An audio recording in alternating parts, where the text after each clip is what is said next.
Pak Nas ini sudah ngaji, Pak Tripon Nasution ini sudah ngaji di Tempurung, tempatnya saudara juga di Tempurung kan, baru kumpul berapa orang tuh 4 orang. Saya diajak ke sana.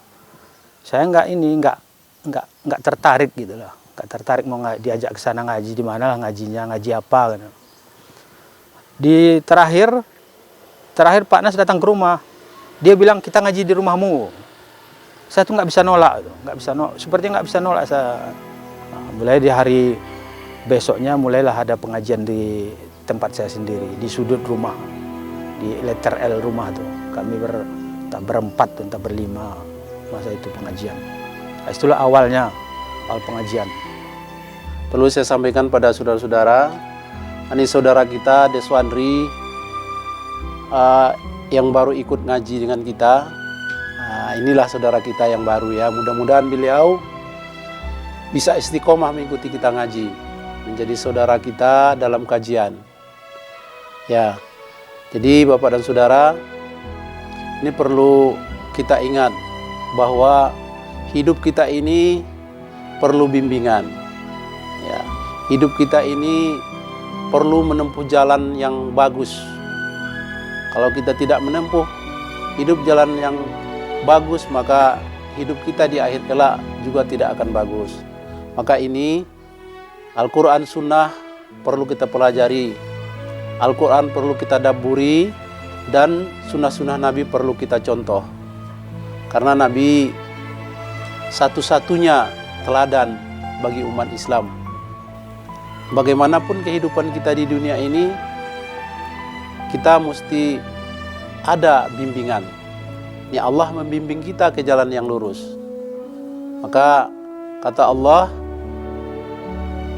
berpegang teguhlah kamu kepada tali Allah, wa'tasimu bihablillah, berpegang teguh kamu kepada tali Allah, wala tafarraqu, jangan kamu bercerai-berai. Maka untuk mengawali kita berpegang teguh kepada Allah, maka kita perlu belajar, perlu mengaji, perlu mengikuti sunnah Rasulullah Sallallahu Alaihi Wasallam. Setelah mulai ngaji ya,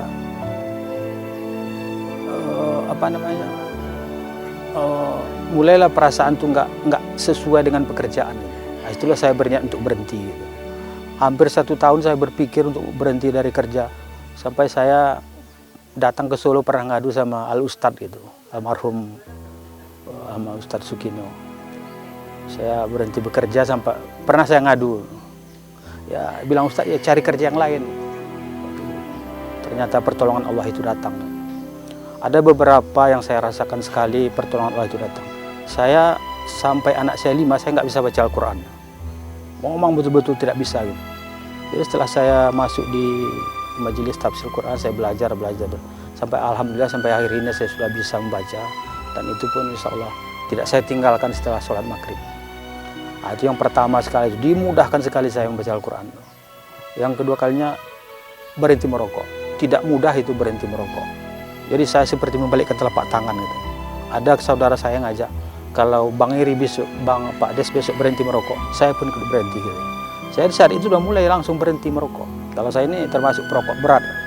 Saya bisa menghabiskan rokok itu 4-5 bungkus satu hari.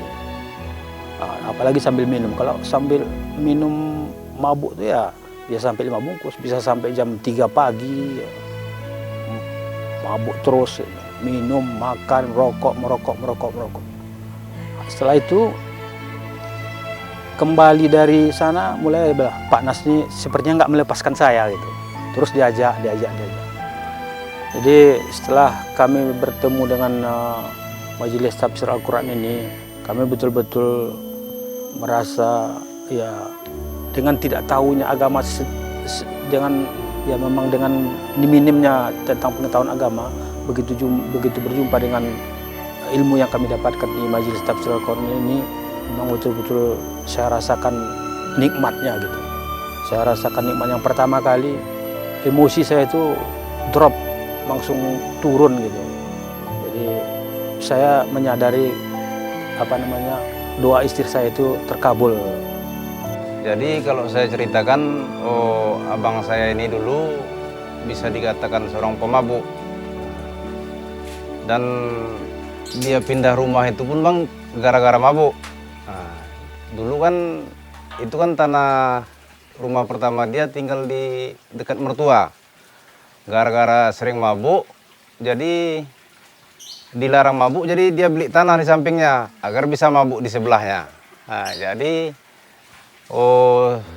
sekitar berapa tahun kemudian, mungkin entah gimana ceritanya, berhenti abang saya ini mabuk. Nah, setelah berhenti, ya alhamdulillah sekarang jadi seperti inilah. Semuanya udah di mabuk, nggak pernah lagi, judi pun nggak pernah lagi, merokok pun udah berhenti dia. Nah, kadang kami di sini aja kadang heran, gimana bisa langsung jadi seperti ini, nah, gitu Pak. Dia nggak mau dilarang, katanya anak Yanti ini aku kayak mauku kayak kakekku katanya. Kakeknya kan haji, udah apa sholat kan. Aku belum bisa lagi menerima kayak kakekmu katanya. Aku memang apa lagi tidak bisa aku menerima kakekmu. Aku mau minum-minum, mabuk-mabuk katanya. Nah, sempat dia mabuk-mabuk kayak gitu. Dia tuh marah lah semuanya. Gak suka orang mabuk kayak gitu. Itulah sampai pergi bagi lagi ke rumah orang tuanya dia tuh. Itu yang bisa saya sampaikan sedikit tentang perjalanan hidup saya dari yang tidak tahu setelah jumpa dengan majelis tafsir Al-Quran ini. Mudah-mudahan ke depannya saya lebih istiqomah dan tetap diberi petunjuk sama Allah Subhanahu wa taala. Mungkin itu yang bisa kami bagikan. Assalamualaikum warahmatullahi wabarakatuh.